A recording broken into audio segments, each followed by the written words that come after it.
researcher, policy wonk, no time limit. No, I'm only going to take about 7 minutes of your time. I promise.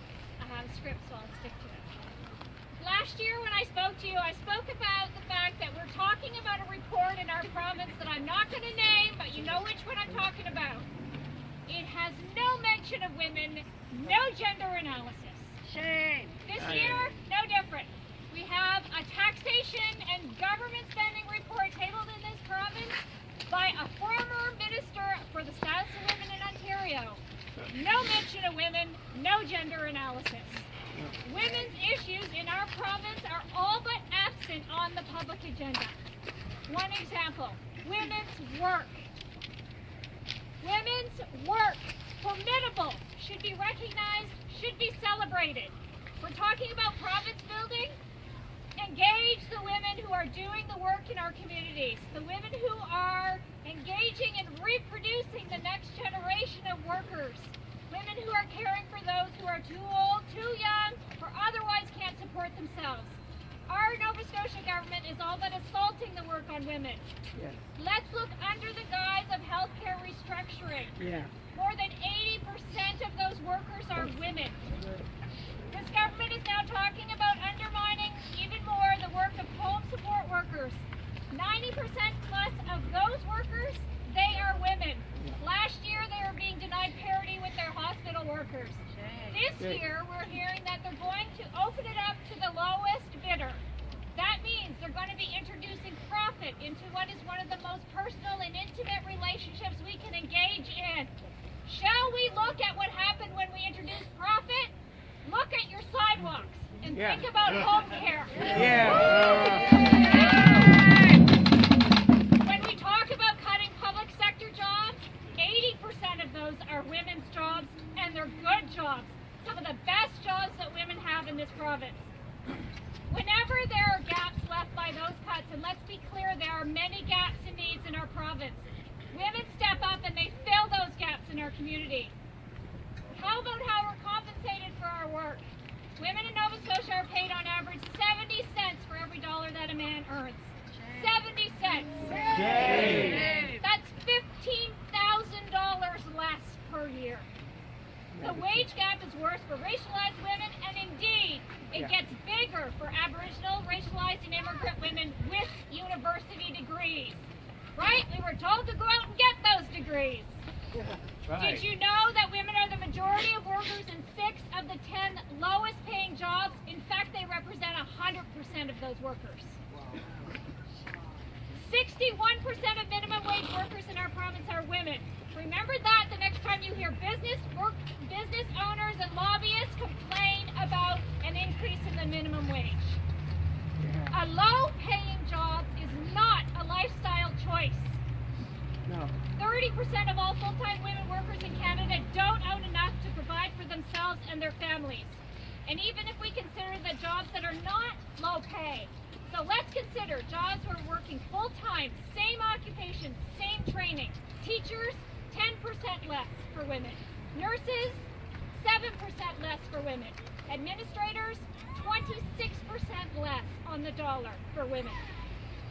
The reason childcare is a women's issue? Because childcare could actually help us try to break the vicious cycle. When families have no choice but to have the lowest income earner be the one that does more of the unpaid work, be the one that takes the time off, and often be the one that can't go back to their job, childcare can make that difference.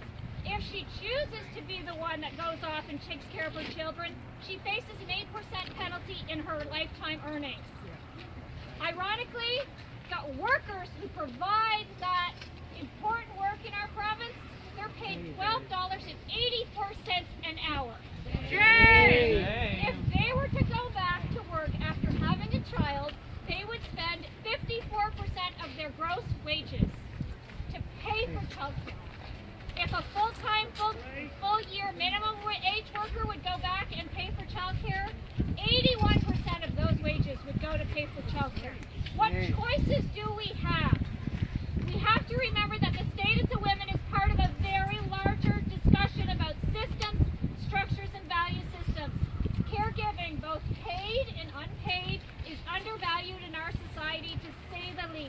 The fact that a majority of that work is done by women, coincidence? Those No. two things are very intertwined.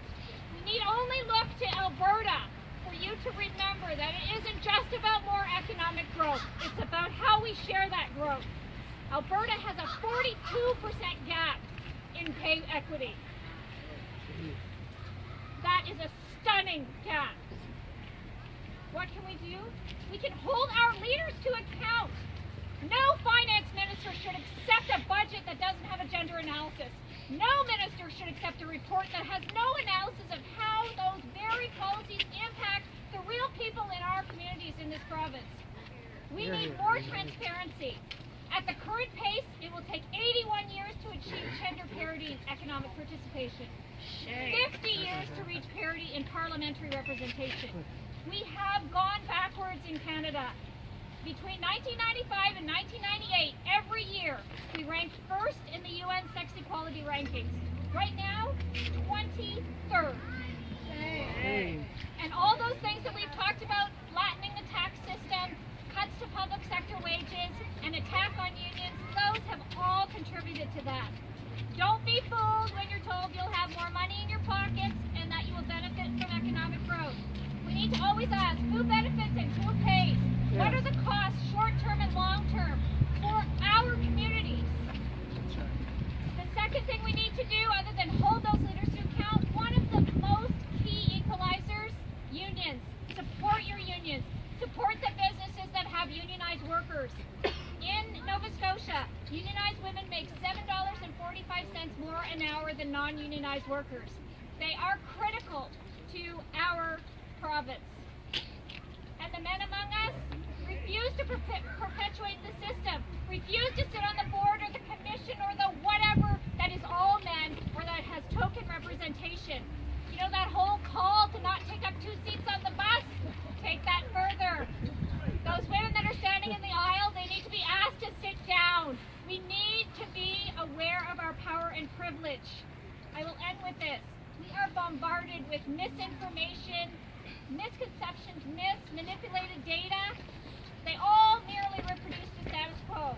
Let's not underestimate the need to continually educate ourselves, support each other, to figure out what we can do together. Instead of fighting for the scraps or resenting those women who have won some scraps, or otherwise falling for what is presented as there being no alternative. There are alternatives. We need to get at the root causes of those value systems. It's about patriarchy, it's about colonial rule, it's about capitalism, it's about our borders. And very few of us actually benefit from those things. I want to end by saying, that may all sound really depressing, but you know what? Okay, things could be really worse. Things may get worse. Things were worse. This is why we're here today, to remember that things were worse, and we need to keep what we have, fight for more, and celebrate our achievements. Thank you.